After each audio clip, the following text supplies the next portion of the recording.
Good to see you. Okay, welcome to another episode of AARP's periodic show on the mental well-being of older adults. This interview is being recorded, as were our other ones, our previous ones, and the recordings are available to everyone at youtube.com / AARP Maryland. My name is Phyllis Meyerson, and I'm a volunteer with AARP, heading up our Speakers Bureau and also participating with the advocacy team. So today's interview is on a very important topic, that of dealing with the emotional challenges caregivers face when they're taking on the task of caregiving. I'm happy to introduce Barry J. Jacobs, Doctor of Psychology, who is a Philadelphia-based clinical psychologist, a health consultant, and the co-author of AARP Meditations for Caregivers, as well as AARP Love and Meaning After 50. Dr. Jacobs writes a monthly column on family caregiving for the AARP website and is an honorary board member of the Well Spouse Association. So, welcome, Barry. Thank you, Phil. It's great to be here. Good, thank you. To get started, Barry, could you tell us how family caregiving is defined and what caregivers typically do? Certainly, because there's a lot of confusion about the term family caregiver. It's a term that's been around about 30 years. Originally, people thought of it as a blood relation caring for a loved one. Typically, it could be an older adult, a parent, or it could be a spouse with a disability. But it would be a blood relation caring for that person. But really, in recent years, it's that definition is expanded, and it really is any close person. Sometimes family is not a matter of blood; it's a matter of choice. It could be a neighbor, it could be a friend, but it's someone who's made the commitment to care for someone else who needs care. And family caregivers do a whole range of things, from very simple things to driving people to the doctor's office and picking up groceries and maybe picking up some of their medications from the pharmacy, to one end of the spectrum to the other end of the spectrum, taking care of them, helping shower them, getting them dressed, doing what we call activities of daily living, a lot of very rigorous hands-on work. And all of these folks come under the rubric of family caregiving. And there are folks who will start at one end. I did this for myself, caring for my mom. I first got involved in helping take care of her checkbook because her thinking skills were beginning to deteriorate, and she needed my help with that. But over time, began to take over more and more, making her meals, helping her with some of her activities of daily living eventually. And that's not an unusual course for a lot of caregivers. You start doing a little, and over time it grows to be much more. Okay, you mentioned caregivers. I wonder if you could say something about the team that we usually end up with, whether we start with that or not. We usually end up with a team out of necessity. Could you talk a bit about that? Certainly. So actually, most caregivers wind up doing this on their own. And it's the lucky caregiver that has a team of people working for them. And it's very important, I think, to have a team if you can, because then you're not so isolated, and the entire onus of care is not on your shoulders. But essentially, this idea of forming a caregiving team is asking other family members, maybe asking other people within the community, really looking first to family, then to then to friends and neighbors, and then finally to professionals. It could be a home health aide as part of the caregiving team. Could be a physical therapist as part of the caregiving team. But it becomes this group of people, all of whom are working in close conjunction, to provide care, to enable the person who needs care to live as well as they can. And sometimes caregiving teams are very organized. They'll have regular meetings, almost like board meetings, where they make decisions together, they coordinate care.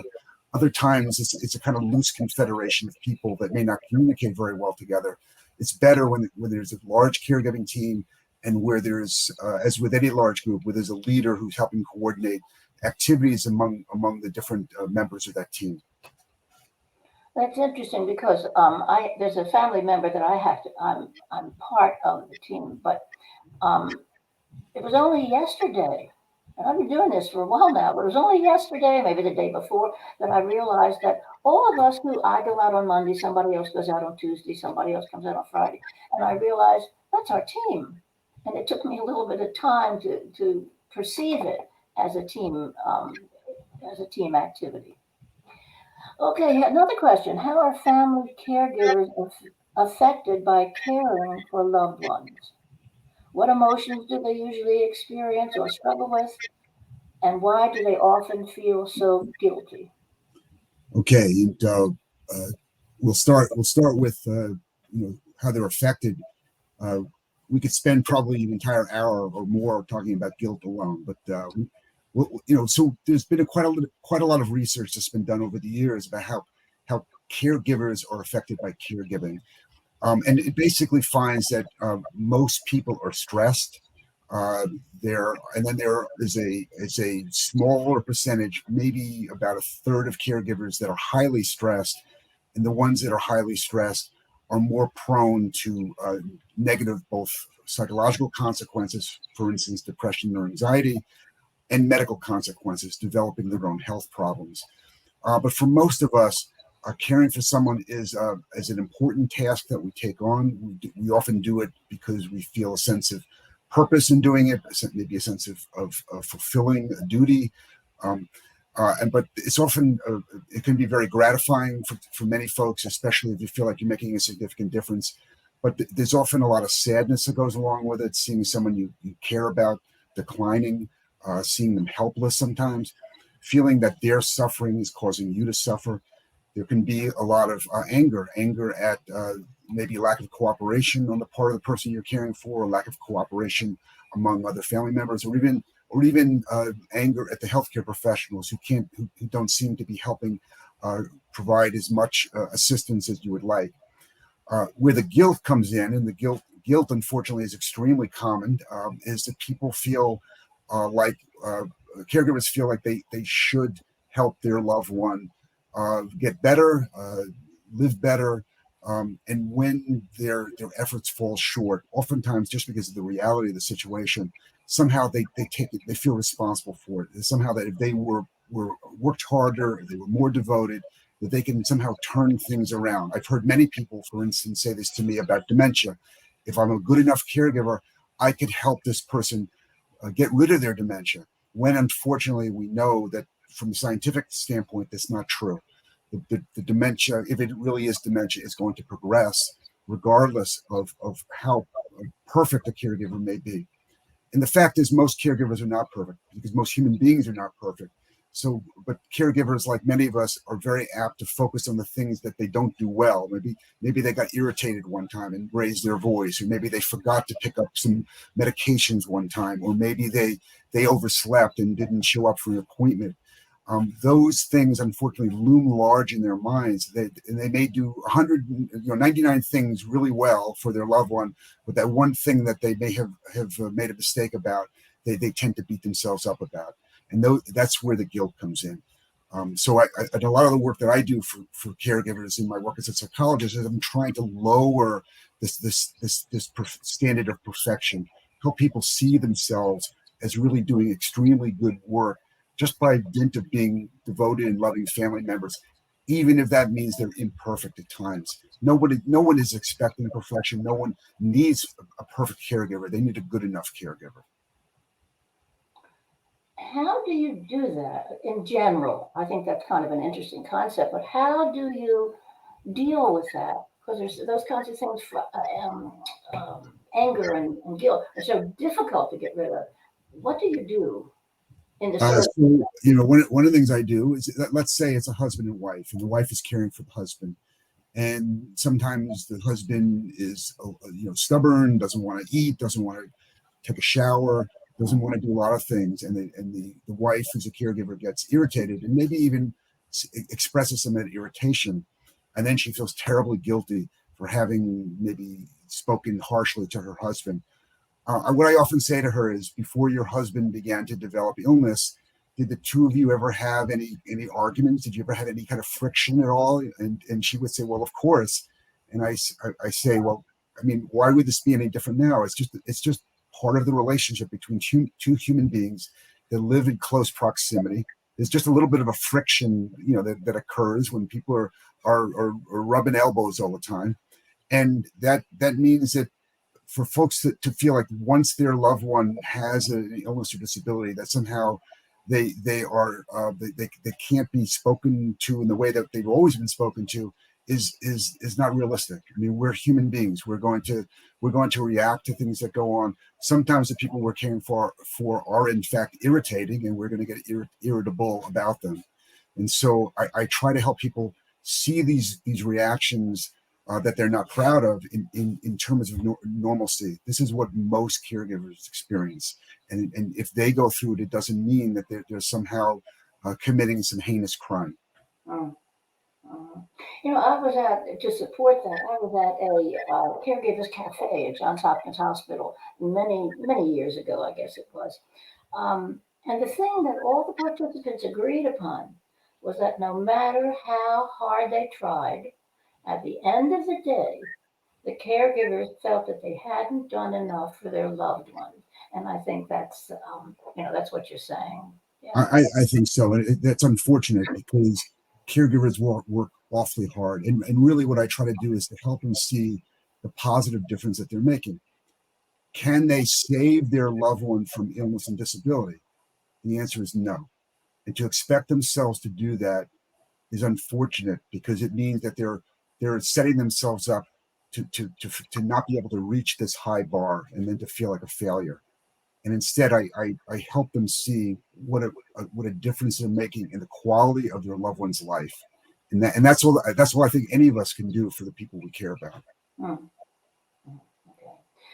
Okay. We know that there are multiple roles that the caregivers play. I'm reminded of a Pew Research study. They said the average family caregiver, is a 49-year-old woman who works 30 hours a week and provides almost 25 hours of care for her loved one. And of course, most of these caregivers are women, so they have children to take care of and so forth. Given this data, how can caregivers balance their multiple family roles, their work lives, their caretaking roles, and still have time for themselves? You make it sound like such an easy question, Phyllis, and it's not an easy question. Because I'm asking it, you have the hard part of answering it. It's extremely hard, obviously. And really what I try to do with folks that are in this position who feel, and I have to say, I was in this position when I was caring for my mom. My mom had vascular dementia. My stepfather had Alzheimer's disease at the same time. I was helping care for both of them. I was working full time. I had 2 teenage children. I had a wife that, it'd be nice if we got to see one another every now and then. And what happened is that I felt that I was spreading myself so thin that I wasn't a good son to my mom. I wasn't a good son to my stepson, to my stepfather, or I wasn't a good husband, father, worker, you name it. I felt like I was not doing a good job at anything.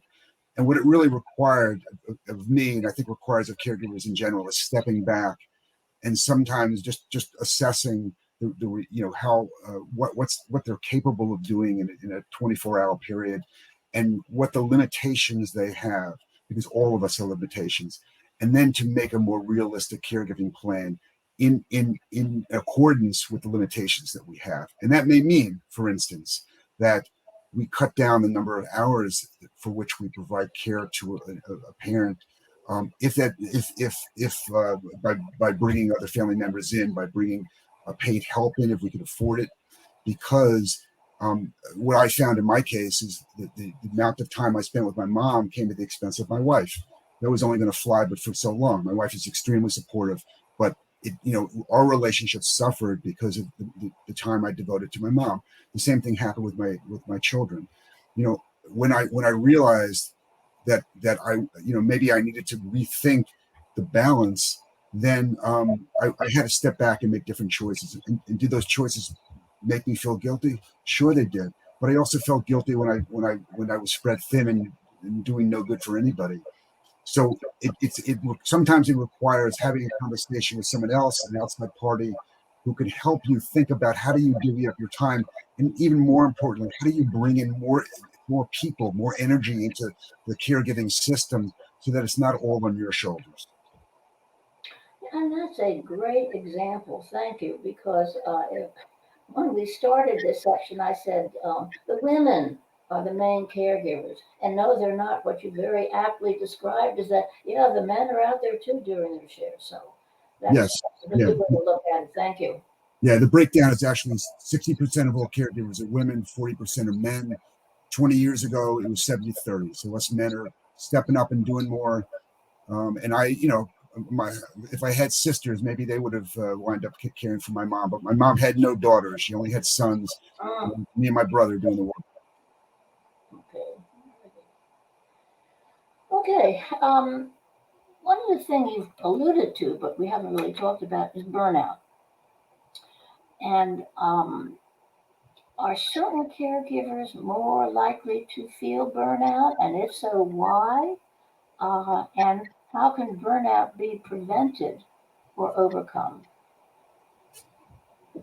So let's define burnout first. So burnout is when people are both physically and emotionally depleted. They've been running on empty for a long time because they push themselves so hard, and they wake up every day with a sense of dread that, oh my Lord, I've got to do this again, and they really have a hard time kind of mustering the energy to do the things that they need to do, and they're dragging.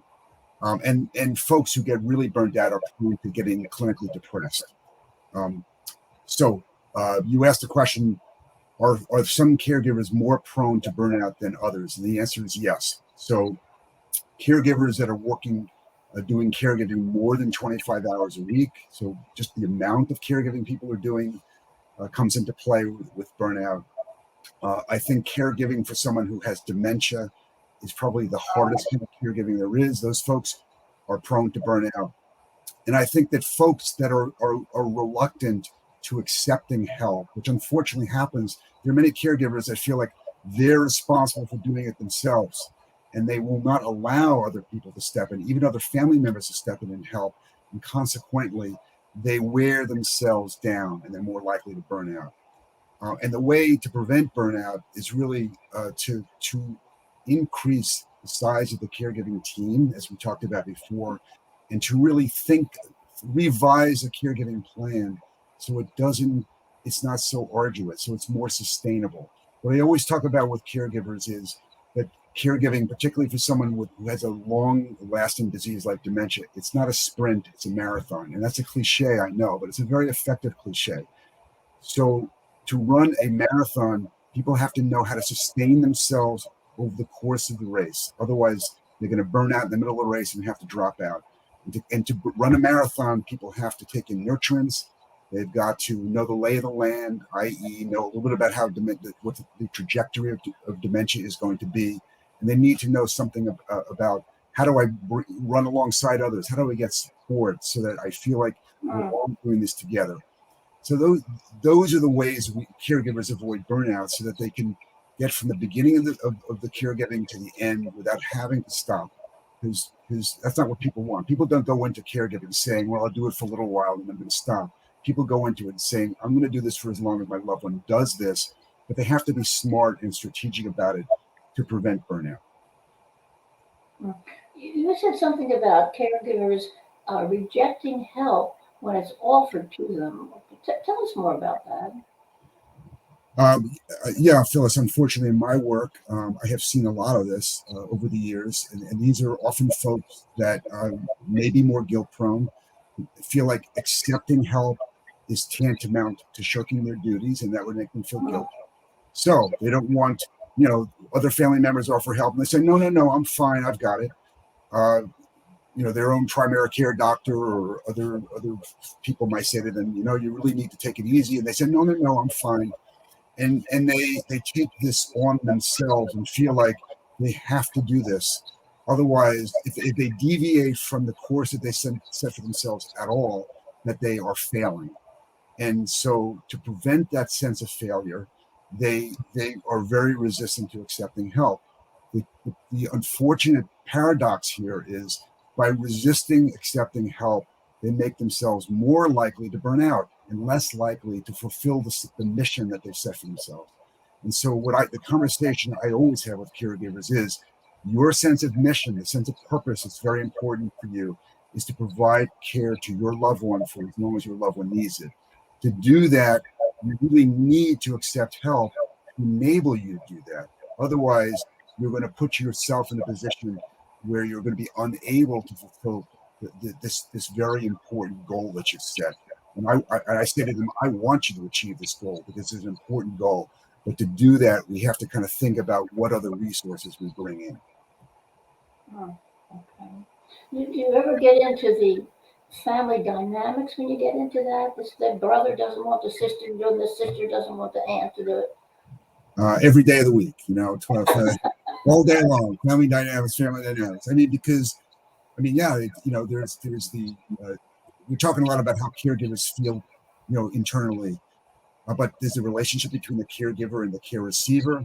It could be good, it could be bad, it could be very, very complicated. There's a relationship that the caregiver has, say, with their siblings, with other family members, which could be good, could be bad. All these relationships have histories. Those histories all have an impact on how the caregiving decisions are made, how the caregiving team works together, and so the dynamics comes into play. In the best case situation, family caregiving brings family members closer together. In the worst case situation, family caregiving causes schisms in families, and family members are less close at the end of the day. Yeah. Okay, there's one other question that kind of came up to me, which I kind of saved for the end because I think it's probably one of the most difficult ones. How can family caregivers resume their normal activities when the loved ones they've been caring for die? That's a toughie, I think. It is a toughie, and when I work with caregivers, what I typically do is I work with them as they're caregiving to the end of the caregiving, and then oftentimes work sometimes for as long as 6 months to a year afterwards to help them adjust to non-caregiving life. So the folks that do this well often are able to take to come away from caregiving with a pat on the back, sense of pride, sense of having done the right thing. They have sadness about the person that they've lost. Sometimes they have a real sense of loss about the caregiving role. It becomes a very meaningful role for many folks. It becomes their sense of identity. But what I help people reflect on is how meaningful this experience has been for them, and how they've grown as a result of this experience. They may have grown by learning new skills. They may have grown by becoming more mature, and that those new skills and that maturity can be applied in other life roles, and they can bring it to bear on other family situations. I have seen caregivers go from one caregiving situation to another within a family. They become what I call serial caregivers. They caregiver one person after another. I have seen people go into, they finish caregiving and they volunteer at a hospital, for instance, so that they continue to be in a caring, compassionate role. And then I've seen others who basically said, I've done this. I don't want to have this experience again. I want to go back to the things that really meant a lot to me before that I have had to set aside while I was caregiving.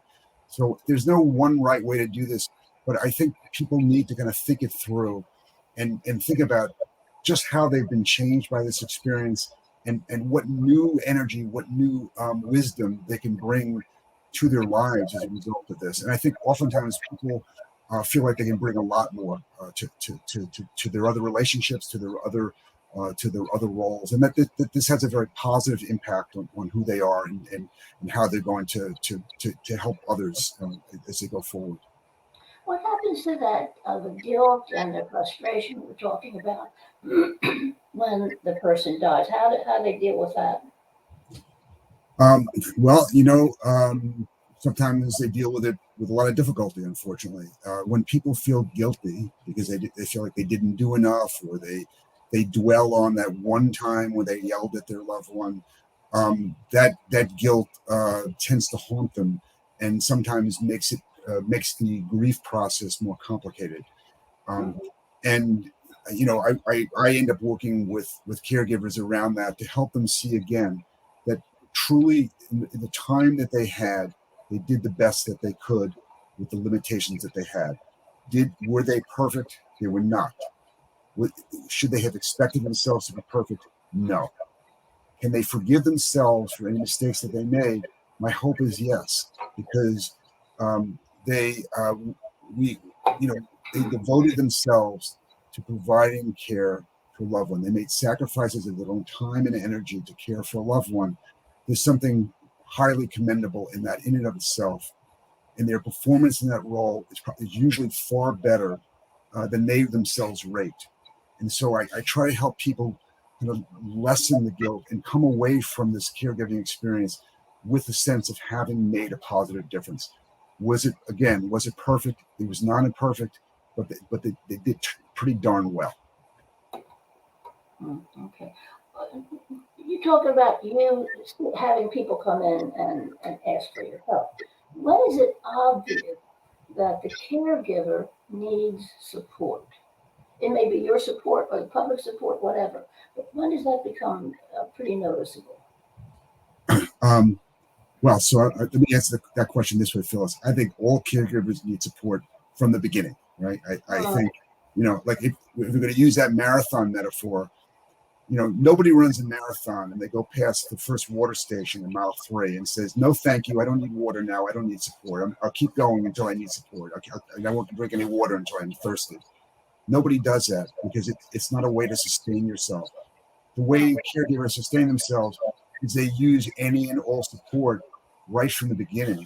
If someone offers to help them, or the other family members want to share the caregiving with them, they don't say no. I'll let you know later when I need it.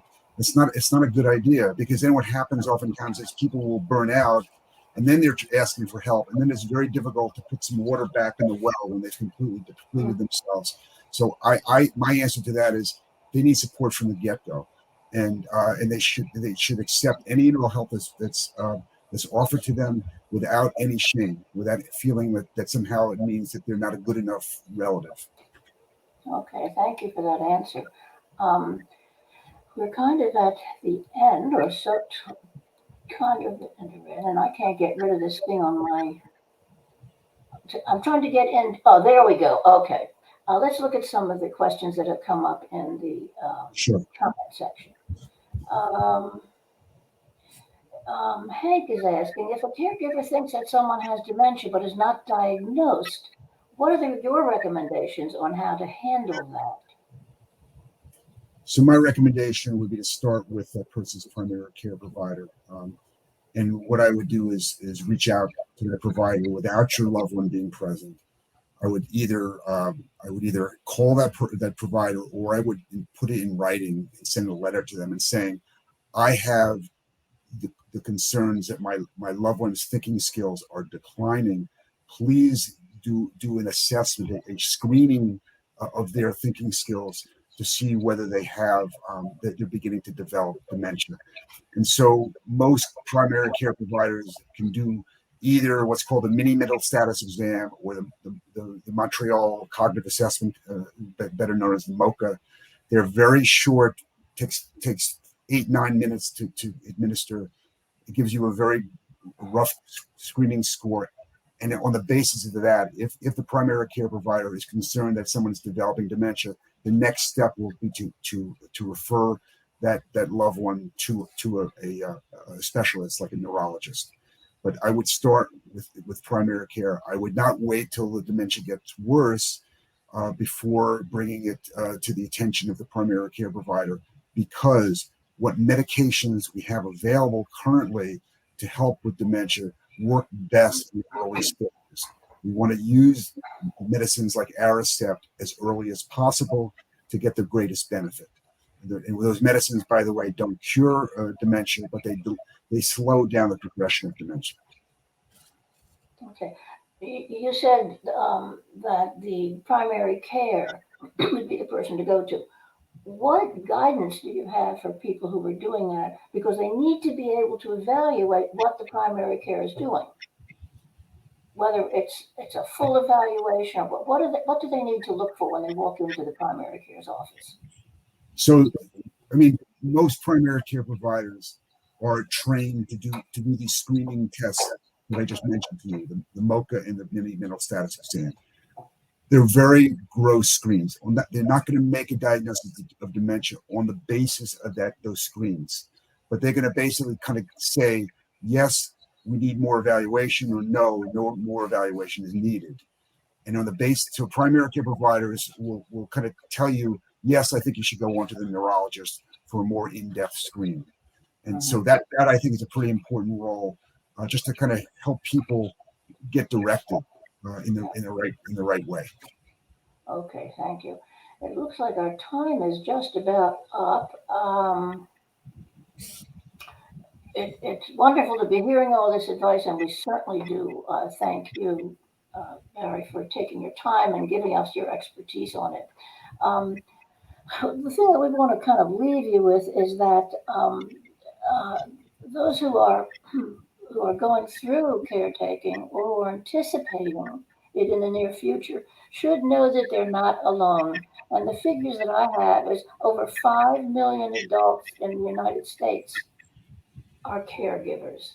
And it used to be the 49-year-old women. I think that's probably too old now. We've got people who are 24 to 28 who are saying. Actually, the average caregiver is 49, and there are about 53 million people who provide care. And yes, it's still mostly a lot of folks who are in that kind of middle age range that have other family responsibilities. Okay, thank you. Let's put that slide up that says the resources again, please. Okay. Here are some of the caregiving resources. Of course, we start out with Dr. Jacobs, his books and recent articles. And we have supporting family caregivers in your state. You can read what we've got up there. Maryland Access Point is a wonderful place to start, and they will do a lot of referring you to various resources. The AARP caregiving resources, that's aarp.org /caregiving. And that's that's just a gathering all the information together and letting you decide what it is that's going to be helpful for you. And the Mental Health Association of Maryland, yes. Okay.